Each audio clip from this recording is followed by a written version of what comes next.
Hey guys, welcome on this channel. This is me doctor Sadaf Amreen. आज इस video में हम बात करने वाले हैं पॉलीमेनोरिया के बारे में।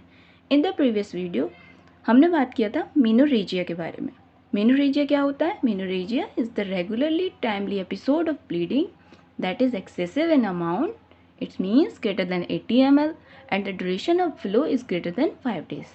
इस कंडीशन को बोला जाता है मेनोरेजिया। चलिए अब हम अपना टॉपिक स्टार्ट करते हैं। पॉलीमेनोरिया। पॉलीमेनोरिया को एपिमेनोरिया भी बोला जाता है। पॉलीमेनोरिया का मतलब है frequently episode of menstruation usually occurring at an interval of 21 days और लेस। जैसे कि इसके नाम में ही पॉली आ रहा है, यानी कि बार बार मेंसेस का होना। पॉलीमेनोरिया बोलते हैं जब किसी फीमेल की मेंस्ट्रुएशन का जो एपिसोड होता है वो फ्रीक्वेंट हो जाता है, यानी जल्दी जल्दी होने लगता है। कितनी जल्दी होने लगता है? एटलीस्ट 21 days या उससे भी कम। पॉलीमेनोरिया एक ऐसी कंडीशन होती है जिसके अंदर साइकिल जो है हमारी 21 days से पहले रिपीट हो जाती है, यानी साइकिल की जो लेंथ होती है वो हमारी शॉर्ट हो जाती है।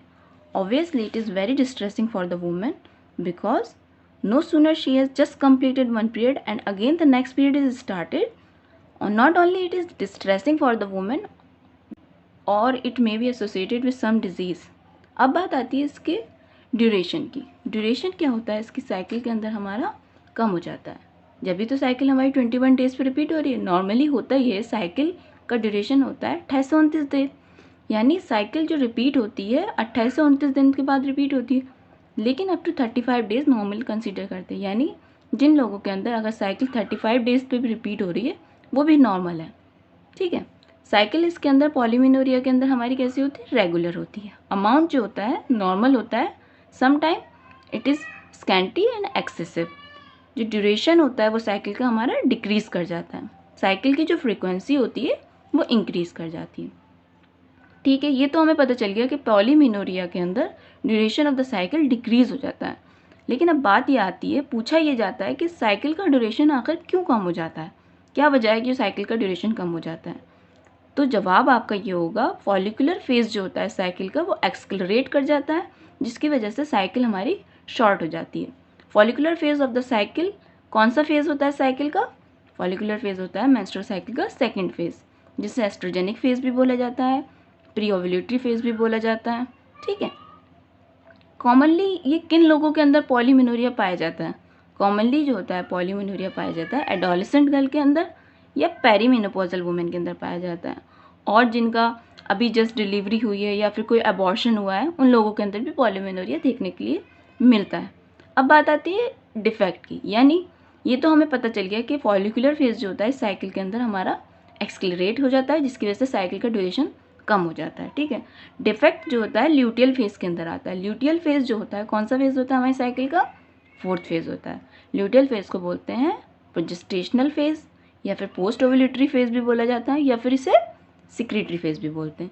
इसमें होता ये है कि डिफेक्ट ल्यूटियल फेज के अंदर इसलिए आ जाता है क्योंकि कॉर्पस ल्यूटियम जो होता है उसका फंक्शन पुअर हो जाता है। अगर प्री मेंस्ट्रुअल फेज के अंदर हम एंडोमेट्रियल बायोप्सी करा के देखेंगे तो हमें क्या मिलेगा? लैगिंग सिक्रीटरी एंडोमेट्रियम मिलेंगे। कॉर्पस ल्यूटियम का फंक्शन पुअर हो गया। कॉर्पस ल्यूटियम का फंक्शन क्या होता है? ये सिक्रीट करता है large amount of progesterone and small amount of oestrogen, यानी यही सिक्रीशन इसका डिस्टर्ब हो जाता होगा, जिसकी वजह से डिफेक्ट आ जाता है। फिर फॉलिकुलर फेज में ये एक्सलरेट हो जाता है, इसकी वजह से पॉलीमेनोरिया हो जाता है। ठीक है। फ्रिक्वेंटली ज़्यादातर ये उन फीमेल्स के अंदर देखने को मिलता है जो रेज्यूम कर लेती है अपनी menstrual cycle just after the delivery. अब बात करते हैं हम फाइंडिंग की, यानी अगर किसी फीमेल को पॉलीमेनोरिया हुआ है तो उसके अंदर क्या फाइंडिंग्स देखने को मिलेंगी। इसमें होता ये है कि ओवरीज जो होती हैं उनकी ओवर एक्टिविटी हो जाती है। ओवर एक्टिविटी क्यों होती है? क्योंकि जो एंडोक्राइन एक्सिस है, HPO एक्सिस, उसके फंक्शन के अंदर डिस्टर्बेंस हो जाता है, जिसकी वजह से उसकी ओवर एक्टिविटी हो जाती है। अगर इसके अंदर हम ओवरीज को देखते हैं तो ओवरीज हमारी हाइपरिमिक हो जाती हैं और उसके अंदर हेमरेजिक फॉलिकल्स भी देखने को मिलते हैं। कॉमनली इसमें होता है मायोहाइपरप्लेजिया ऑफ द यूट्रस। जनरली जब किसी फीमेल को पॉलीमेनोरिया होता है तो उसके अंदर एंडोमेट्रियल थिकनेस नॉर्मल रहती है। अब बात करते हैं कॉजेज़ ऑफ पॉलीमेनोरिया। कॉजेज़ को दो पार्ट में डिवाइड किया गया है, एक ऑर्गेनिक कॉजेज़ होते हैं, एक डिसफंक्शनल।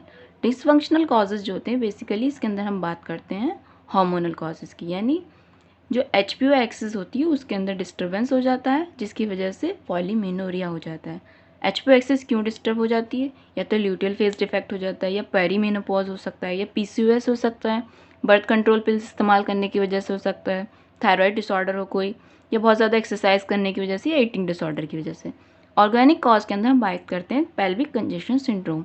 इसमें होता पेल्विक कंजेशन सिंड्रोम क्यों हो जाती है? क्योंकि जो लाइफ साइकिल होती है, लाइफ स्पैन जो होता है कॉर्पस ल्यूटियम का, वो रिड्यूस हो जाता है, जिसकी वजह से पेल्विक कंजेशन सिंड्रोम होती है। नॉर्मली लाइफ स्पैन जो होता है कॉर्पस ल्यूटियम का 11 से 12 दिन होता है। इसके अलावा कॉज हो सकता है फाइब्रॉइड हो सकता है, पॉलिप हो सकता है, एडिनोमायोसिस हो सकता है, कोई मैलिग्नेंसी हो सकती है, कोगुलोपैथी हो सकती है, या IUD हो सकती है। ठीक है, उसके बाद आती है बात सिम्टम की, यानी पॉलीमेनोरिया के अंदर सिम्टम क्या होते हैं। पहला तो सिम्टम यही होगा, पेशेंट आपके पास यही कंप्लेन लेके आएगी कि उसे मंथ में कई बार मेंसेस होते हैं, यानी उसकी साइकिल की जो लेंथ हो गई है वो डिक्रीज़ हो गई है। और जो मेंसेस होते हैं वो नॉर्मल भी हो सकते हैं, कभी कभी स्कैंटी भी हो सकते हैं, और कभी कभी हैवी भी हो सकते हैं। ठीक है, इसके अलावा जो कंप्लेन होती है वो नमनेस की होती है, डलनेस होता है, डिजीनेस होता है, फटीग, ये सब मिलता है। अगर आपके पास इन सब कंप्लेंट्स को लेके कोई पेशेंट आ रही है तो बताइए उसको पॉलीमेनोरिया आप कह सकते हैं क्या? नहीं, पॉलीमेनोरिया आप उनको सिर्फ सिम्टम के बेसिस पे नहीं कह सकते, आपको इन्वेस्टिगेट भी कराना पड़ेगा उसको। इन्वेस्टिगेशन में क्या करेंगे? सबसे पहले कैसे डायग्नोस करेंगे? आप उसे डायग्नोस करेंगे, सबसे पहले उसकी हिस्ट्री लेंगे, पूरी उसकी मेंस्ट्रुअल साइकिल के बारे में, साइकिल, ड्यूरेशन, फ्लो, इस सब की पूरी हिस्ट्री लेंगे। उसके बाद ब्लड टेस्ट भी करवाएंगे, USG कराएंगे, सोनोस्टेरोग्राफी कराएंगे। इससे क्या होगा, कोई अगर ऑर्गेनिक कॉज होगा तो वो हम उसको एक्सक्लूड कर देंगे। स्टेरोस्कोपी कराते हैं, डायलिटेशन एंड क्यूरेटाज कराते हैं। अब बात करते हैं इसके अंदर मैनेजमेंट की।